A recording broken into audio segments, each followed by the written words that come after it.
Hello friends, आज मैं explain करूंगा स्वेलो स्टार एनिमी के पार्ट 27 को। और दोस्तों, अगर आप जानना चाहते हैं कि ये कौन सा एपिसोड है तो डिस्क्रिप्शन में देख लो। तो वीडियो स्टार्ट होती है और हम कमिश्नर को फैंग को इलाइट ट्रेनिंग कैंप की इन्फॉर्मेशन बताते हुए देखते हैं। और वो बताते हैं कि इलाइट ट्रेनिंग कैंप दुनिया का number 1 martial art training camp है। तो अब प्रेसिडेंट जू फैंग को बताते हैं कि ज़्यादातर वॉरियर इस कैंप को गॉड ऑफ वार प्रिपेरिटी के नाम से जानते हैं। तो ये सुनकर फैंग हैरान हो जाता है। तो कमिश्नर यांग फैंग को बताता है कि तुम इलाइट ट्रेनिंग कैंप में इंटर होने के काबिल हो, और कहता है कि इस कैंप में पढ़ने वाले स्टूडेंट 90% गॉड ऑफ वार ही बनते हैं। तो फैंग 90% का सुनकर और भी ज़्यादा हैरान हो जाता है। तो प्रेसिडेंट उसे बताता है कि बाकी 10% गॉड ऑफ वार इसलिए नहीं बन पाते हैं क्योंकि या तो वो बैटल में मारे जाते हैं या फिर वो डिसेबल्ड हो जाते हैं। और कहते हैं कि ये कैंप एंजॉय करने के लिए नहीं है, यहाँ स्टूडेंट को बेस्ट ट्रेनिंग दी जाती है और स्टूडेंट को हार्ड ट्रेनिंग से भी गुजरना पड़ता है। तो कमिश्नर कहता है कि क्या तुम जानते हो कि इस कैंप में एक सीट को लेना कितना मुश्किल है। यहाँ तक कि बेस सिटी को बनाने वाले भी इस सीट को अपने पैसों से नहीं खरीद सकते। और कहता है कि फैंग, अभी तुम्हारे पास और ये अपॉर्चुनिटी है। तो प्रेसिडेंट उसे कहता है कि तुम वर्ल्ड के नंबर 1 ट्रेनिंग कैंप में इंटर हो सकते हो, पर इसकी एक शर्त है और वो ये है कि तुम्हें बी लेवल टेस्ट को पास करना होगा।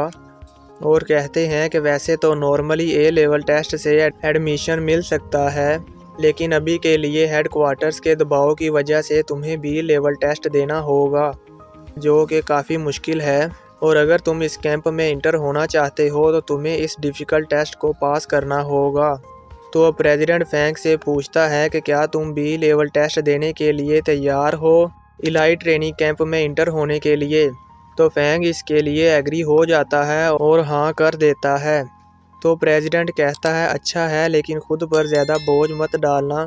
अगर तुम बी लेवल टेस्ट में फेल भी हो जाते हो तो भी तुम बेसिक ट्रेनिंग कैंप में इंटर कर जाओगे। तो अब कमिश्नर फैंग से कहता है कि टेस्ट हेडक्वार्टर्स में ही होगा, इसलिए तुम अपनी फैमिली और फ्रेंड से बातचीत कर लो और उन्हें गुड बाय कह दो, क्योंकि इलाइट ट्रेनिंग कैंप में इंटर हो जाने के बाद तुम्हें 5 सालों में बस 2 मंथ्स की वेकेशन मिलेगी। तो अब वो फैंग को लेकर दूसरे कमरे में आ जाते हैं, जहां डायरेक्टर जू के साथ एक और लड़का होता है। और तो कमिश्नर फैंग को बताता है कि ये जंग वॉरियर हैंगजिया है, जो कि इस साल बेसिक ट्रेनिंग के लिए सिलेक्ट किया गया है।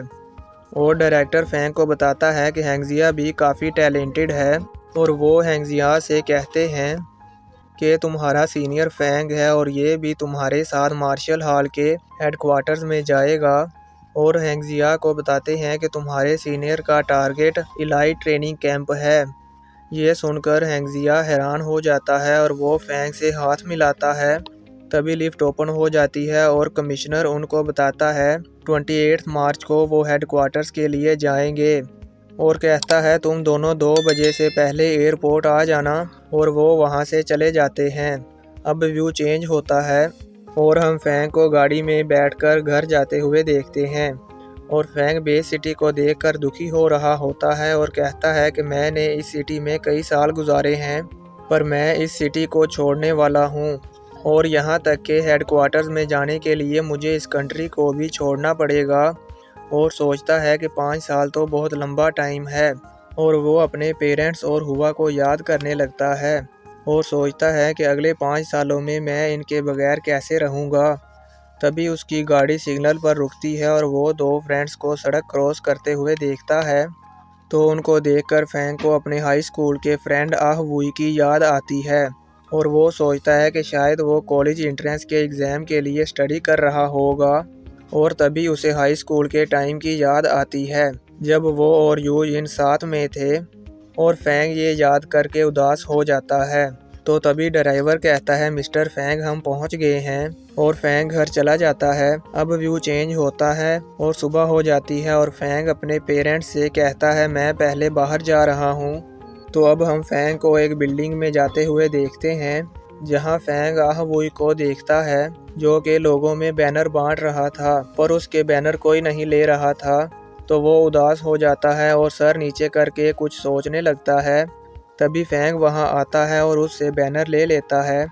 तो वो ये देखता है कि ये तो फैंग है और वो फैंग को देखकर सरप्राइज हो जाता है और बहुत खुश होता है और फैंग को गले लगा लेता है। तो अब हम उन दोनों को बातें करते हुए देखते हैं। तो आह वुई फैंग से कहता है कि हम दोनों साल में एक बार मिले हैं और अब तुम फिर से ट्रेनिंग के लिए जा रहे हो।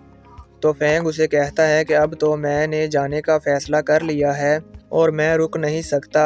तो आह वुई हंसते हुए कहता है कि मुझे लगता है कि तुम इससे ज़्यादा खुश नहीं हो। और वो कहता है कि इलाही ट्रेनिंग कैंप जाना हर वॉरियर का ड्रीम होता है।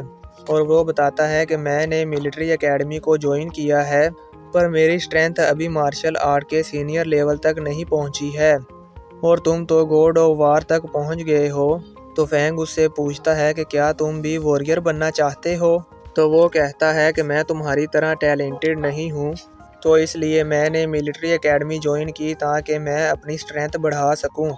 और कहता है कि स्कूल में भी एक्सपेंसिव ट्रेनिंग के लिए फ़ीस देनी पड़ती है, इसलिए मैं पार्ट टाइम काम करके कुछ पैसे अर्न कर लेता हूँ, पर इस तरह से मुझे ट्रेनिंग के लिए ज़्यादा टाइम नहीं मिलता और मैं ट्रेनिंग पे ध्यान नहीं दे पाता। तभी आह वुई को उसके मोबाइल की रिंग सुनाई देती है। तो वो जब देखता है तो हैरान हो जाता है कि फैंग ने उसे 1 मिलियन सेंड किए हैं। तो वो कहता है कि मैं ये मनी नहीं ले सकता। तो फैंग उसे कहता है कि जब तुम वॉरियर बन जाओगे तो इसे वापस कर देना, और कहता है कि मैं तुम्हारी स्टडी की फ़ीस पे कर दूंगा और तुम पार्ट टाइम करके अपना टाइम वेस्ट मत करो। तो आह वही उसका थैंक्स करता है। तो फैंग उसे जाते हुए कहता है कि कोई बात नहीं, पर अभी मैंने यू जिन से गुड बाय प्रॉमिस करना है और मैं जा रहा हूँ। और कहता है मुझे उम्मीद है कि तुम जल्दी ही वॉरियर बन जाओगे। और फैंग वहाँ से चला जाता है और यहीं पर ये पार्ट ख़त्म हो जाता है।